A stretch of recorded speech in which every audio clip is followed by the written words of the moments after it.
Rack and roll shadows of Centriscoa's conundrums. Koa's communicator starts buzzing, and with a smile, he answers it. He knows who it is. "Hello, Amadi, how's your day?" he asks as he notes with amusement that Nika is still holding, despite now being parallel to the spire beneath him.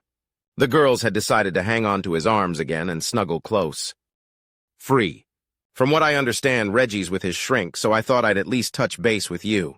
I've had it hinted none too subtly that we should go on another walkabout and see what we shake up. What's your schedule like? Reggie's open tomorrow and his wives are busy, and I've got it off until mid-afternoon before I got to do a shift till midnight." "Sounds like a hoot. It would be time enough to plan the next part of what's going on here anyways." "What's going on? Finally convince those little bimbos that humans are real?" Amadi asks. "It took a visit to the doctor to do it, but I've gotten through to them," Koa remarks, and there's a chuckle from the other side. "Good, I'm glad things got sorted out before someone got hurt," Amadi says, and Koa doesn't say anything. Oh shit, how close were you?"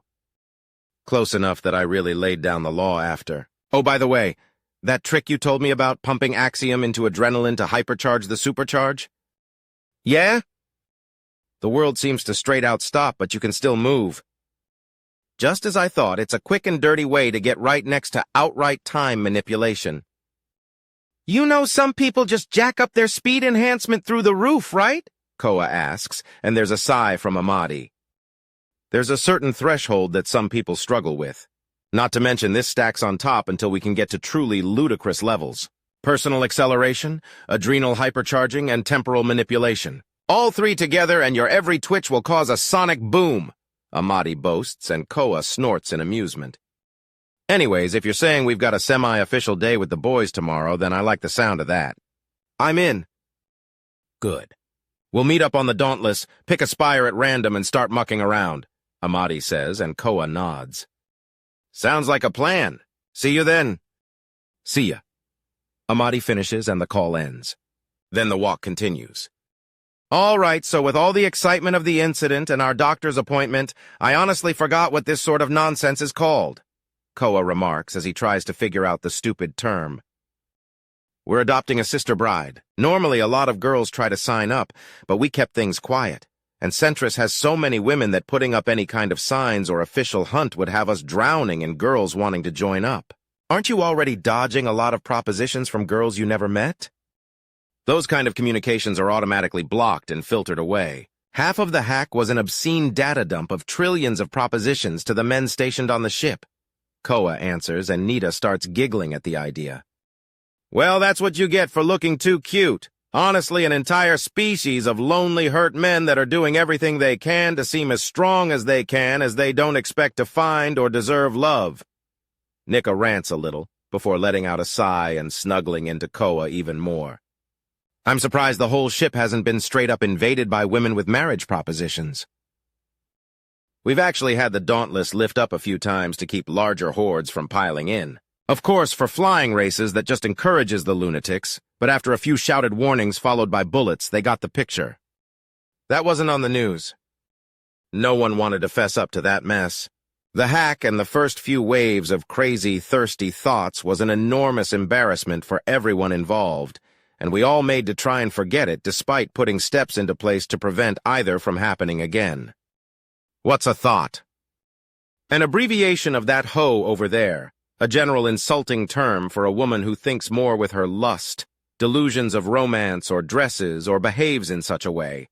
Basically, it's an insult for lusty women," Koa explains as the lift brings them all up to the next level, and the destination they're now an hour and a half late from due to rampant stupidity.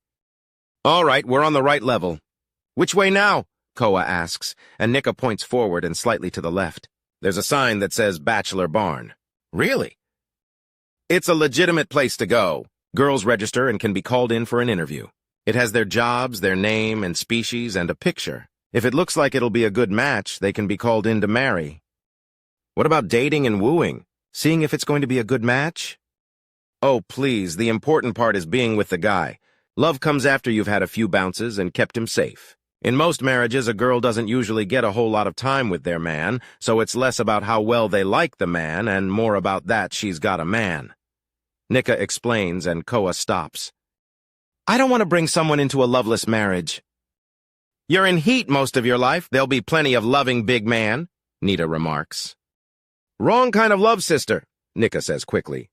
Then she leans in and kisses Koa on the side of the head before letting go to flutter in front of him. My husband... She seems a little uncertain of what to say for a moment before sighing.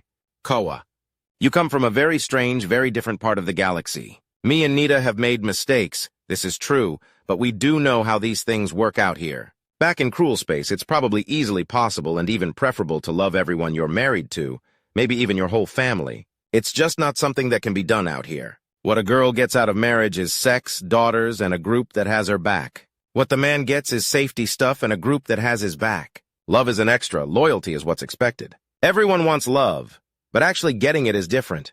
Our mother hates our father. They don't make love, they hate fuck. They scream abuse at each other even as he pumps her full of more daughters. Explanation given, Nika lets herself lower to the ground and sighs a little, then lets out a slight sound of surprise as Koa picks her up and gives her a hug. That's a terrible way to live, Koa remarks. Well, if that's the way things are, it's no wonder that every relationship that's been struck up has been a huge success. Working at all to make it work is just weird in the galaxy where the harems are so huge, you only have to deal with the ones you like on the regular, and the rest only when you're horny. It's both funny and depressing that Earth's largest export is likely going to be loving relationships. Good Lord. Still, diplomatically speaking, that's an absolute win. It really matters to you, doesn't it? Nita asks, and Koa nods. It does.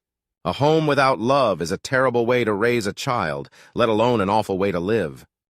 Most can't afford a house that big, even with 100 girls working together. It's just not practical, Nika remarks as she snakes her arms around Koa's neck and nuzzles in with a sigh of contentment.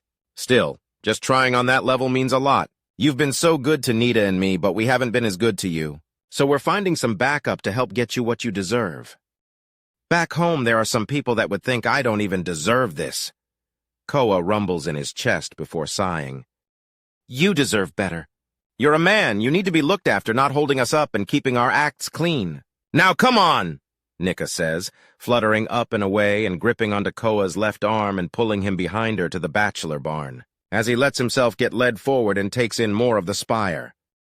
There's a sound of power tools nearby. Some construction or maintenance is going on. A lot of metalwork is going on as the sounds remind him of the busier days in the gun manufacturing chambers, which makes him think it's been some time since he last upgraded or fiddled with his gear, hasn't it? Uzis were fun, but something with a bit more bang would be nice.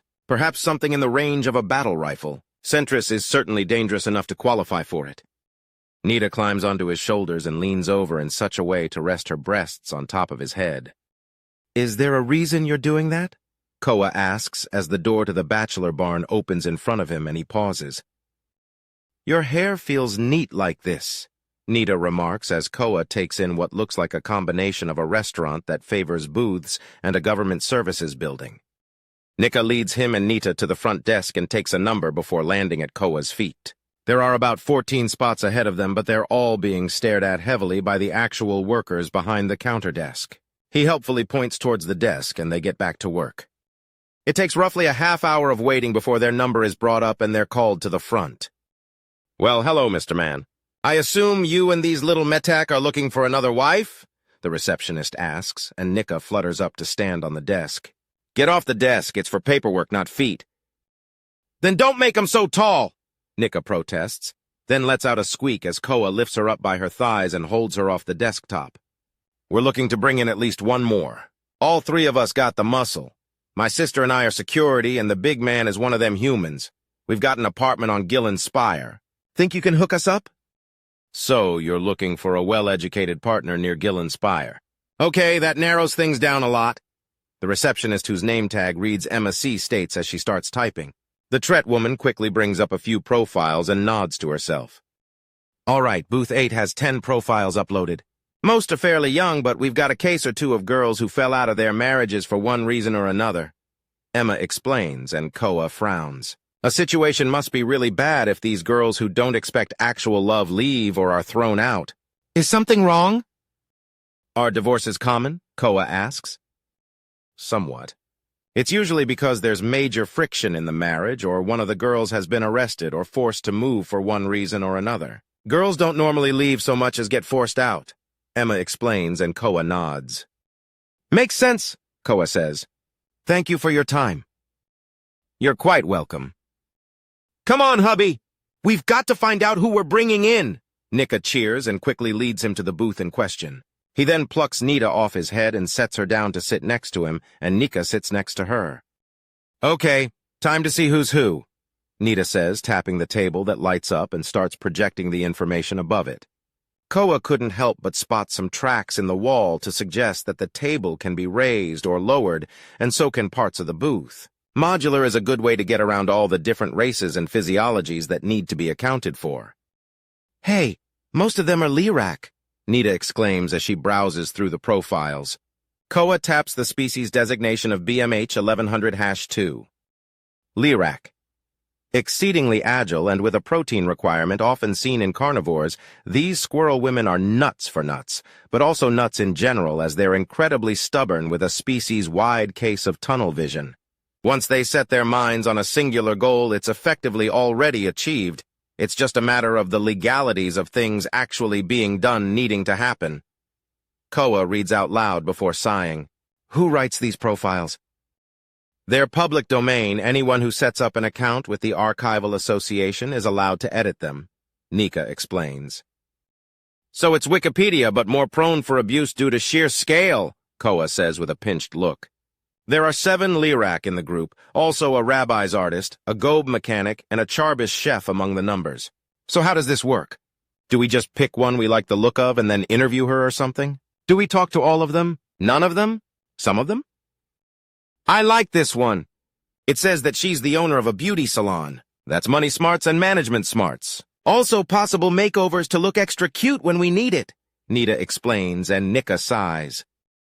We've also got 2 pharmacists, a traffic warden, an accountant, and 2 small business owners. One a courier service and the other an odd job agency. Nika reads out. I wonder why we got mostly Lirak.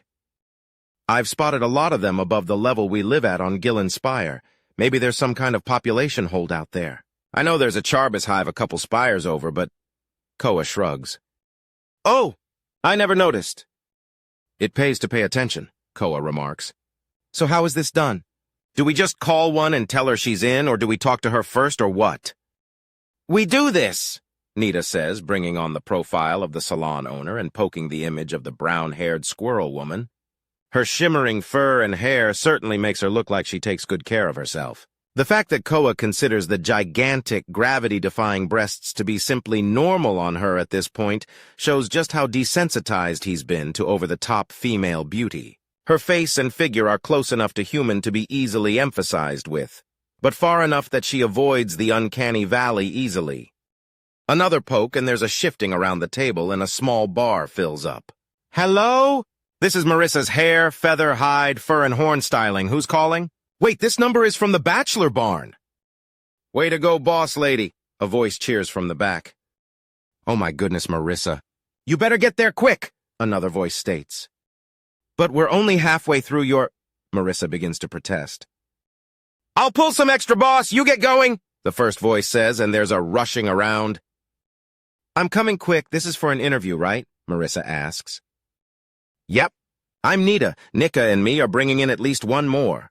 We got muscle, but we need smarts, and you got that easy since you own your own business and stuff. Very well, I'm on my way, Marissa says, and Nita ends the call. At this point, she turns to see both Nika and Koa staring at her. What? You would have been talking for a long time and getting nothing done. There's talking, yay, but we need to talk to the new girls and see if we got sister wives out of them. Nita explains, and Koa blinks a few times in confusion. So when I told you to start using your brain, did you turn it on, or... Hey! Nita protests as Nika laughs. It takes nearly a half hour for Marissa to arrive, and Nita waves her over hard and heavy. The woman's wearing short shorts and a button-down shirt tied to the front with heeled boots. Beyond that and her makeup, she's got nothing on and leaving little to the imagination. Well, hello. Oh my goodness! You're one of those humans. A pleasure to meet you. I'm Marissa Brushtail. A pleasure to meet you. Marissa introduces herself with a slight dip as she brings her tail around almost like a veil, likely a cultural greeting. And I am Sergeant Koa Jackson, a ground trooper of the Undaunted. Beside me are the twins Nika and Nita, security guards for several private citizens. Koa introduces himself. And the rest? Marissa asks. None yet, Nika says, and Marissa's eyes widen. Then, sit down. We'd like to get to know you, Nika says, gesturing to the seat, and after a twirl that displays her large, bushy tail, Marissa then slinks into the spot and immediately starts fidgeting. Excited? Koa asks, and she nods a lot. Sweetie, you have no idea how things like this go, do you? If you're called into a matchmaking interview, then it's mostly just a formality, Marissa says, with her eyes shimmering as she bounces in her seat. I've never even touched a man before. Oh, I can't wait to see what I can do with that hair of yours. What do you call that style? What is it? Cornrows? I have to keep my hair under tight control or it's a big mess of curls. Koa answers with a hand running over his hair. Anyways, interview time, Nika says, and Marissa is suddenly sitting still with her hands in her lap. Or rather trying to, as the woman is vibrating in her seat. You want in? Nika asks, and she nods. You willing to sacrifice to be part of this? Is answered with another nod. Nika then nods herself. Welcome in then, sister. That's it? Koa demands in shock, and Nika giggles. Different out here, big man. Not that I don't want you to try to follow that human tradition. Nika answers with a giggle. Tradition? What tradition? Marissa asks, looking like she's expecting him to suddenly peel his face off and bite her. Humans have as many men as women, so to them it's only natural to love your family. He wants to make it work. Nika explains with a little shrug, and Marissa blinks. Wait, so you're not only bringing me into a marriage at the ground floor, but with an exotic husband that's going to try and make sure we all feel loved and appreciated.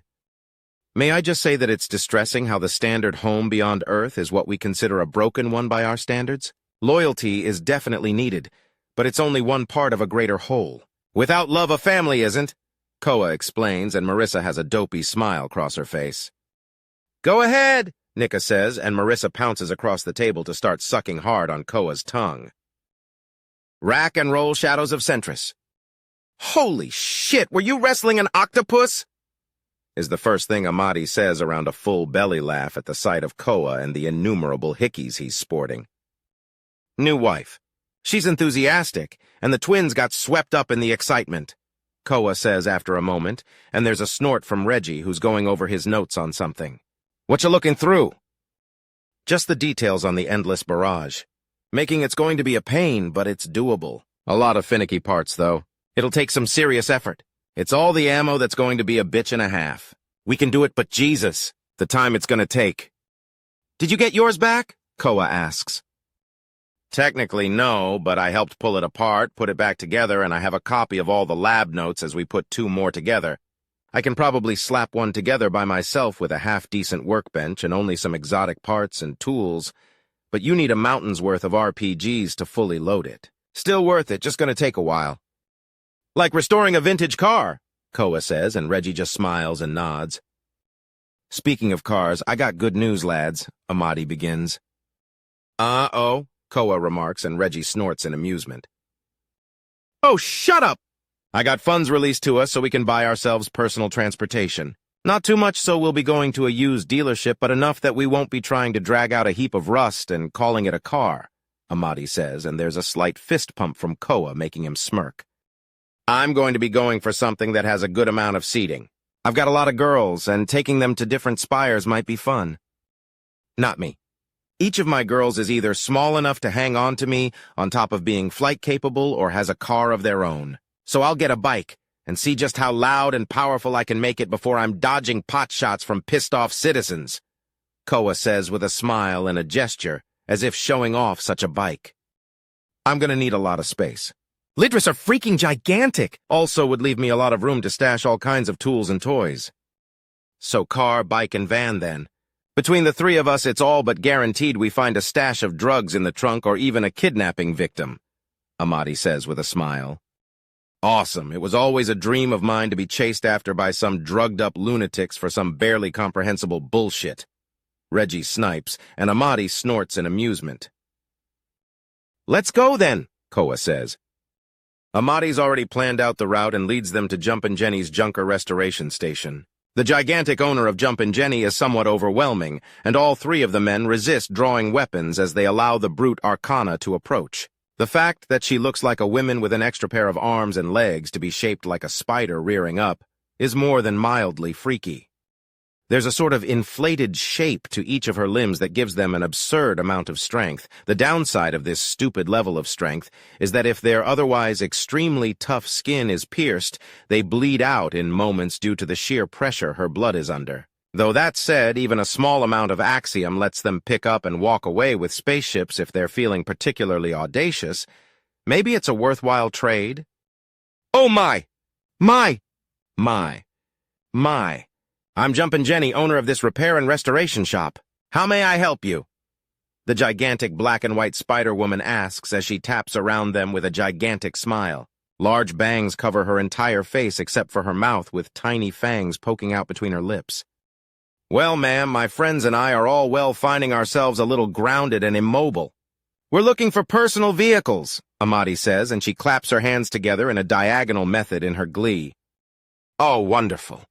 I love making a good sale, especially to such good-looking customers. Come! Do any of you know what general type of vehicle you're looking for? I'm looking for an air bike. Basically something fast, easy to use, and easy to fix. Hopefully with a couple of ports for some larger weapons, Koa says, and Jenny nods a few times. Of course.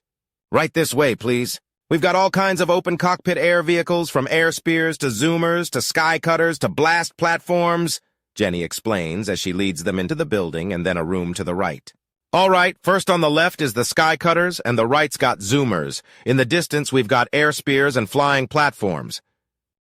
I suppose that with so many body types, thinking there's just one kind of air bike is kind of stupid, Reggie notes as he examines the nearby zoomer.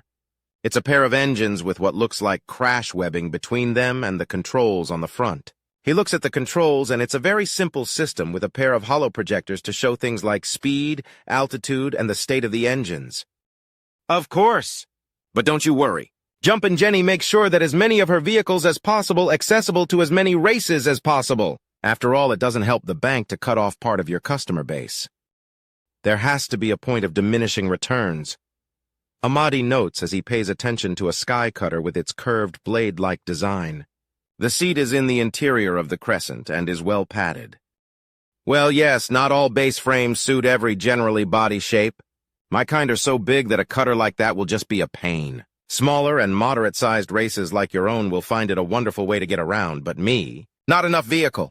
Not to mention only specialized versions of any cutters are big enough for something like me, or, goddess forbid, a Lidris to ride.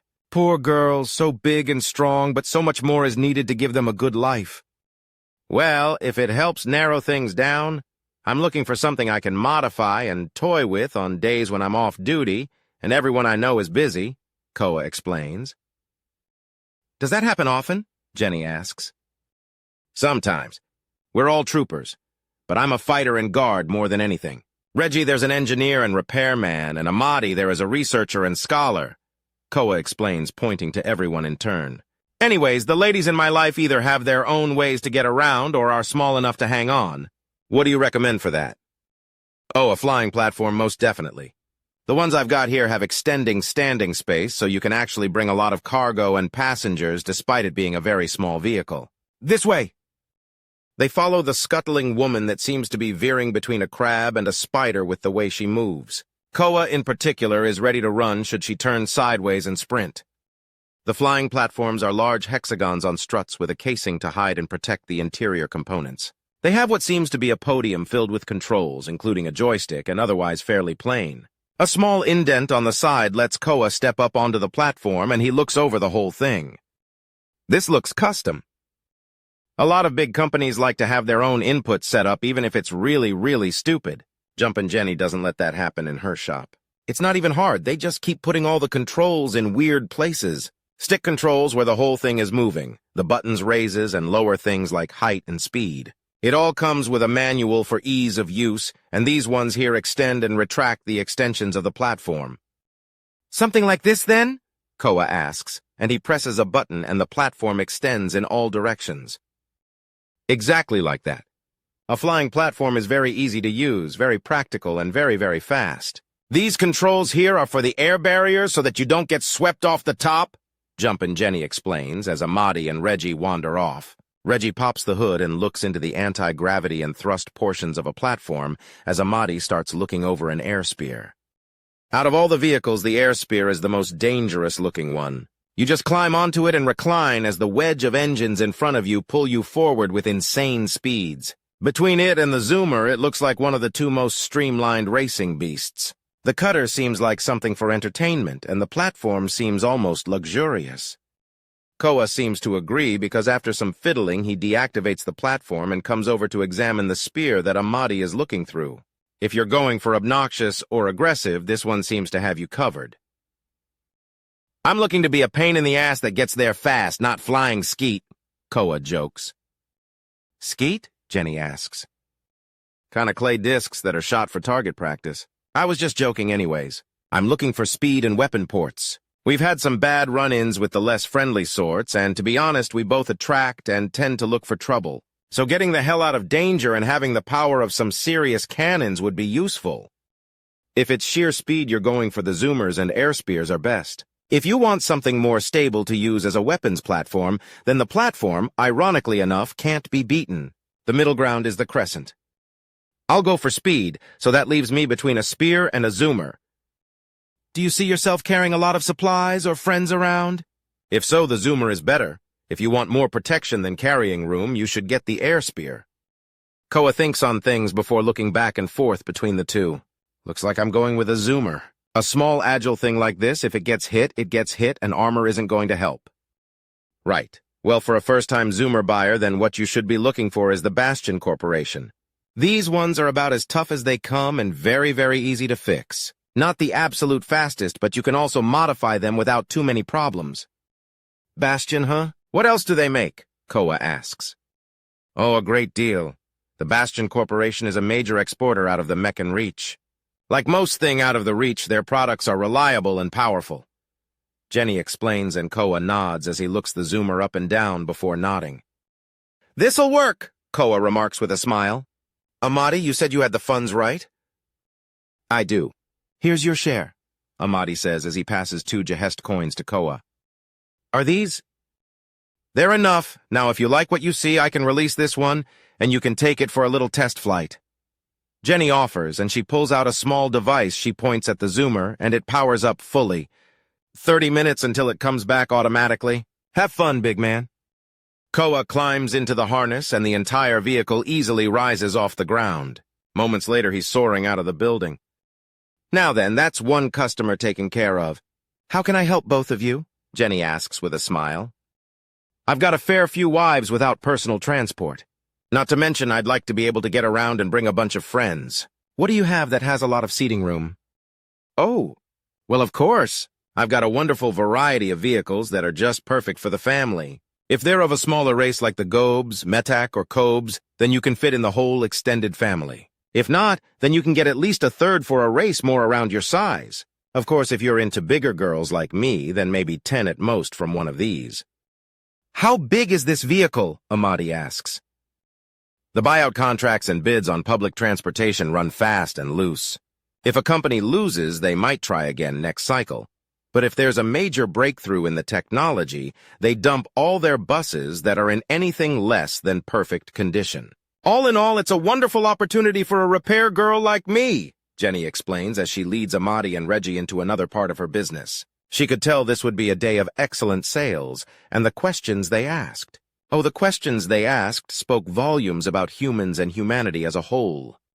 Volumes that would sell even higher to the right clients.